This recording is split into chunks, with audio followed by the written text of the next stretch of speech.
আসসালামু আলাইকুম, কি অবস্থা সবার? আজকে চলে আসলাম সেই শ্রীমঙ্গলের ভাইরাল সেই রোডটিতে, যেটা দেখতে পাচ্ছেন। আহ, এটা আসলে পুরাতন রাস্তা। জাস্ট শ্রীমঙ্গল ইউএনও বলেন বা পর্যটন যারা দেখে তারা হয়তো রোডটি দিয়ে পর্যটকদের আকর্ষণ করার জন্য এই রাস্তার দুই পাশে এই যে দেখতে পাচ্ছেন জাস্ট একটা সাইড গাইড ওয়াল যেটাকে বলে গাইড ওয়াল করে দিছে, এবং গাইড ওয়ালটাকে কালার করে নিছে। কালারটা খুব আলপনা টাইপের একটা কালার করছে, যে কারণে পর্যটকরা আসলে এটা দেখে খুবই মুগ্ধ। এবং এই যে দেখেন প্রচুর পর্যটক, আজকে শুক্রবার যেটা দেখতে পাচ্ছি প্রচুর পর্যটক আসছে এই এতটুকুই রাস্তায়।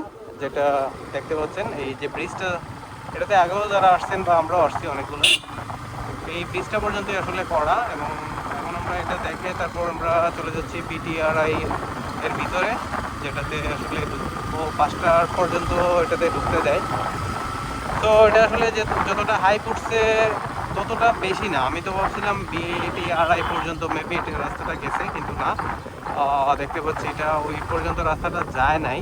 আমরা শুধু ওই যে ছোট একটা ব্রিজ আছে, এই ব্রিজটা পর্যন্ত এই রাস্তাটা আলপনা করা হয়েছে। দেন তারপরে আসলে আগের মতোই রাস্তা সেম। মেবি এইদিকে আর করা হবে না, কারণ এইদিকে যদি করা হতো তাহলে কনস্ট্রাকশনের কাজ দেখতে পেতাম।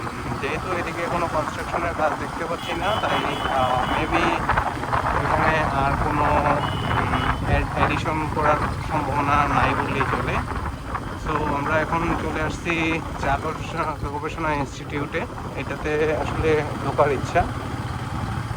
এটাতে যতটুকু জানি 5টা পর্যন্ত ঢুকতে দেয়, দেন আর ঢুকতে দেয় না। তো দেখা যাক এটার ভিতরে ঢুকতে পারি কিনা। এই যে এই হচ্ছে চা গবেষণা ইনস্টিটিউট। এটাতে অনেকবার আসছি আমরা। আজকেও বাইক নিয়ে ওয়াইআরসি থেকে আসলে ভাই ব্রাদার মিলে আসছি। তো দেখা যাক ঢুকতে দেয় কিনা। আমরা বাইকটা এখানেই পার্ক করবো আমি, কারণ এখান থেকে বাইক নিয়ে ভেতরে ঢুকতে দেয় না। সো এখানে বাইক রাখবো। এই যে আমার সামনে দেখতে পাচ্ছেন ওয়াইআরসি ভাই ব্রাদার